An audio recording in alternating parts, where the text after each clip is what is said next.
شنو هو أول شي راح تخاف منه إذا استأجرت غرفة داخل فندق قديم أو شبه مهجور؟ قصة حقيقية صارت ويا شاب نام ليلة وحدة بالفندق، وهاي الليلة هي الليلة اللي غيرت حياته.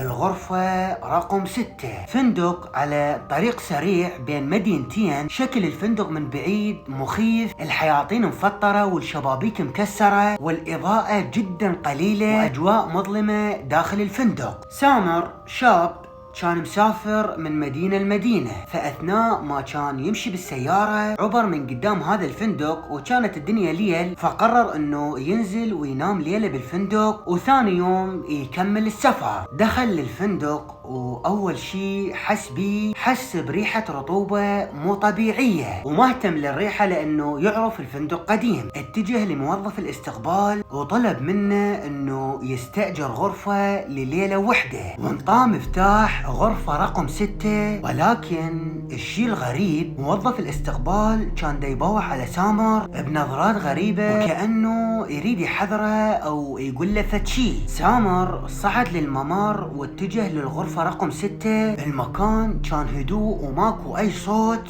بس صوت خطواته. وصل سامر للغرفة 6، فتح الباب. الغرفة بسيطة، سرير وكرسي وشباك صغير وتعبان، بس سامر لاحظ شغلة تخوف على باب الغرفة. لاحظ انه الغرفة ما تنقفل من داخل، الغرفة تنقفل فقط من الخارج. يعني لما راح ينام داخل هذا الفندق بهاي الليلة ما راح يقدر يقفل على نفس الباب. اوكي، ابتسم سامر وقال فندق قديم وخربان عادي، اهم شي اكمل ليلة واحدة بهذا الفندق ومن بعدها اطلع وش يريد يصير خليه يصير. ولكن اللي صار بعدين ابدا مو شي عادي. حدود الساعة 1 بالليل سامر بدأ يسمع صوت خطوات دا تعبر من قدام غرفته، تروح وترجع، وما اهتم وقال يمكن شخص عابر. ولكن الشيء المرعب، الخطوات بدت شوية تبطأ، ووقف هذا الشخص قدام غرفة سامر. وبعدها سامر بدأ يسمع صوت مفتاح ينحط بالقفل وكأنه شخص دا يحاول يفتح الباب. سامر تجمد بمكانه وهذا الشخص دا يحاول يفتح الباب، والمفتاح ظل يتحرك ثواني، وبعد شوية الخطوات بدت تتراجع وابتعدت عن الباب.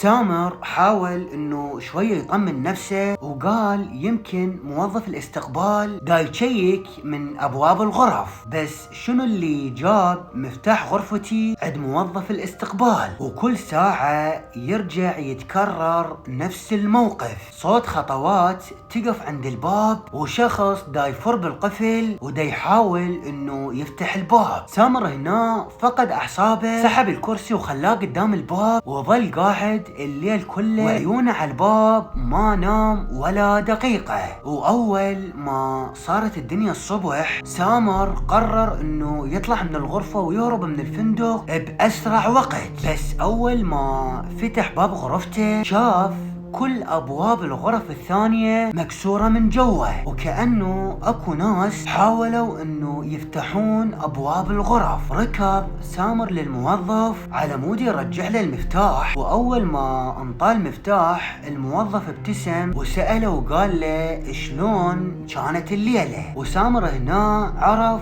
شنو يقصد، تركه وركض وطلع من الفندق. ولكن قبل لا يطلع من الفندق شاف دفتر ملاحظات مفتوح على الميز. طبعا هذا الدفتر موجود بكل فندق على مود الناس اللي يدخلون للفندق يكتبون ملاحظاتهم بالدفتر، ولما يجي شخص ما يعرف الفندق يقدر يقرأ ملاحظات الناس ومن خلالها راح يعرف اذا كان هذا الفندق زين او لا. كل الصفحات اللي بالدفتر كانت تحكي عن غرفة رقم 6، ولحد الآن عشان ما حد يعرف شنو اللي قاعد يصير داخل غرفة رقم 6، ولا احد يعرف نية الموظف اللي قاعد يحاول انه يفتح باب الغرفة بنص الليل. لو انت كنت بمكان سامر، شنو هو الشيء اللي راح تسويه بهاي الليلة لما راح تعرف انه غرفتك تنقفل فقط من الخارج؟ القصة اللي قاعد احضر لكم اياها اللي راح تسمعونها بالفيديو الجاي ما راح تكون قصة عابرة بالنسبة إلك.